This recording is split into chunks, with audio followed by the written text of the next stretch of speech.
Welcome back to the channel, guys. Today we're going to do an unboxing of these high lifter A-arms. So for those of you that don't know, I purchased this mule, I think it was like 2 years ago, year and a half ago, something like that. And I put all the aftermarket stuff on it, but I never did do the A-arms and rims and tires. Basically because the A-arms are $1,000. And after I think I paid $16 for it. And then with the bumpers and the windshield and the winch and everything else, I was in it for another like $3,500.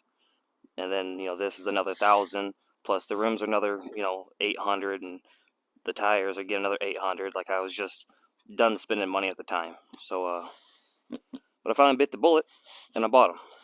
Now I went with the high lifter ones only because, like everything else I bought from Super ATV, I think it is .com, and their A-arms only spaced like the front A-arms forward and the rear A-arms backwards about 1.5 inches.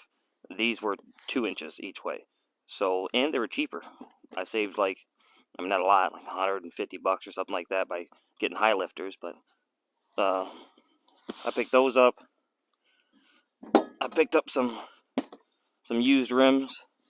They're in pretty decent shape. I got the center caps in the garage. They're kind of beat up a little bit. I might clean them up.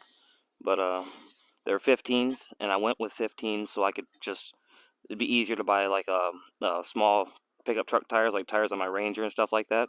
It's just easier to get those, and I can get like 31 1050s or something, I think is what I'm going to order. But I'm waiting to put these on and set the rims in place to see how much space I actually have.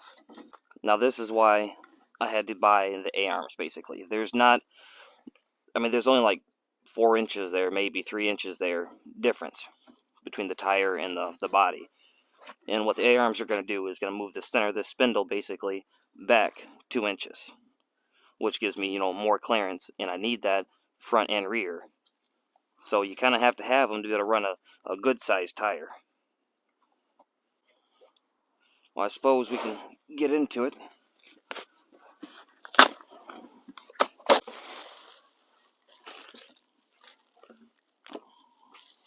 Looks like UPS didn't take too good of care of the boxes, but High Lifter themselves packaged it pretty nicely. It looks like we have an instruction manual, installation, which who needs that stuff? Boxes.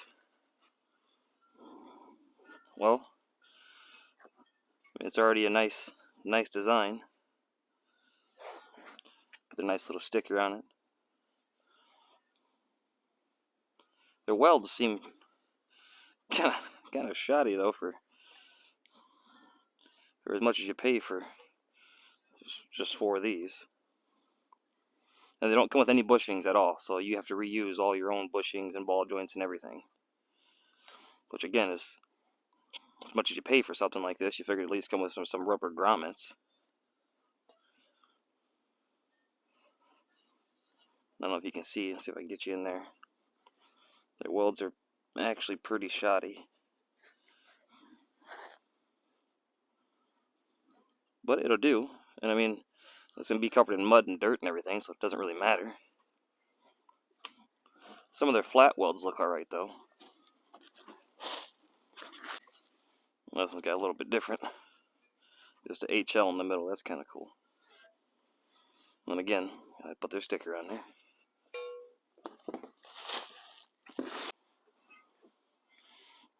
These are just plain, nothing fancy. I mean, you can tell all the weld splatter everywhere. But you figure they would at least clean that. I mean, these welds look alright, but anything around these tubes are just trash. By no means am I saying they're not going to hold. I mean, they'll probably hold just fine. But the presentation of them is pretty crappy.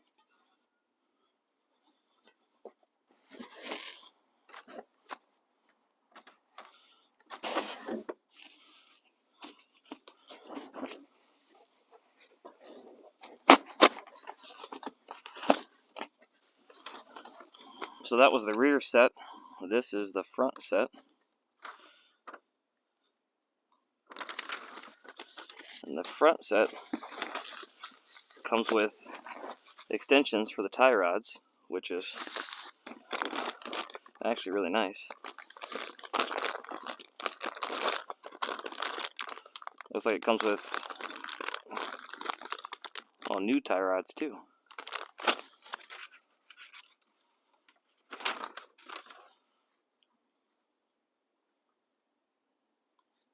Yeah, it's got a couple Heim joints in here too, which that's alright. I mean, for as much offset as it puts everything, I'm actually really glad it did. The HL logo into it. Of course, got the stickers on it. Like I said again, no bushings, no ball joints, no nothing. Like, you have to reuse all your stuff. Again, it's got some weld splatter all over the plate.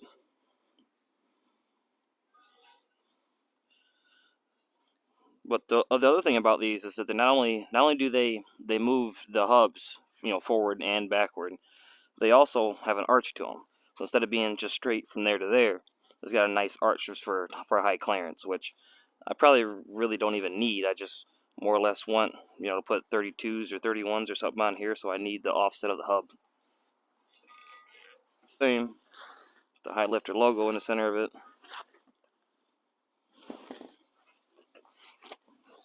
You can tell their weld quality just got too hot and runny and stuff. I mean, some of their welds look pretty nice, others just look like absolute trash.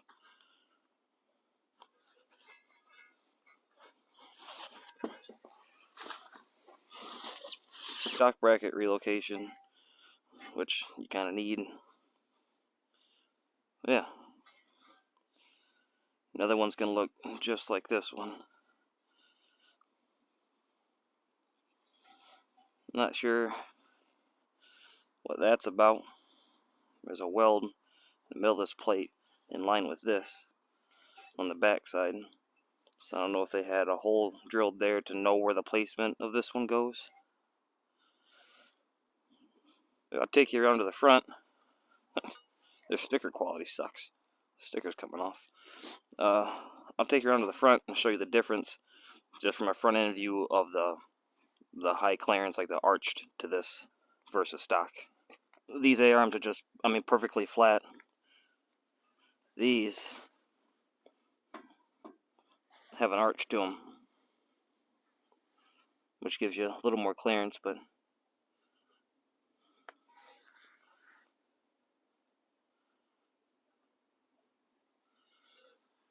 I think it'll work out quite nice. Like I said, my main goal is I don't even care about this. I just need that tire forward. A couple other things I did in the last couple weeks. I went and bought a new can just to keep some diesel with. I mounted on that back rack. And I also moved the chainsaw mount to up here just because it was always hitting stuff when I was driving down the trails and stuff. I didn't really like it that much. I mean, I'm not really a fan of it being there, but it was out of the way, and if I do need to climb something that's in the way, I can take it out and put it in the bed real easy. The winch was mounted up here on top of this bumper. I went and got a mount and put it underneath. I ran 2/aught cable to it, which is too much cable for that little 4,500 pound winch, but that's what I had in the garage. That's what we did. I just think it gives it a cleaner look for the winch down there too. I had a bull bar right here, but it was in the way when I put the chainsaw on here, so I took that off. Now the difference between these high lifter ones and the Super ATV ones, the Super ATVs had adjustments, so you could adjust the camber of your tires, which, I mean, if you're going to do a lot of road driving and stuff, then I could kind of see that. But I mean, these were, again, like $150 cheaper or so, and they had more offset to them, so it'd be perfect. Like I said, I don't really drive this thing all that much, like as much as I probably should. I don't use it for that. So with that and me buying 15-inch wheels, I can put actual small pickup truck tires on there. I think I won't have a problem. I can, you know, rotate them and stuff and try to keep the even wear on them. I think they're going to work out great. I'll, the next few days, or whenever I get some time, hopefully by this weekend or something, I'll throw up a video of me installing this stuff. And after I install it, then I'll know what size of tire I can run. I know I want to do a minimum of a 31, but I think their website says I can clear up to a 33. But with the weight and stuff in there and turning radius, I don't know if I want to go that high. Well, that's it for this one. Don't forget to subscribe and share and comment and all those good things if you guys want to see more of this or watch the install videos of this and see how that goes. Also, when we hit, 500 subscribers, I think we're at 440 or something now, we're going to do a giveaway. And then again, like every 500, we're going to do a giveaway. So all you got to do to enter to that is just be subscribed and make sure your subscriptions are public so I can see them. And share it either on share one of these videos on Facebook or Instagram. Both of those are at KT Outdoorsman. And that's it. We'll see you next time.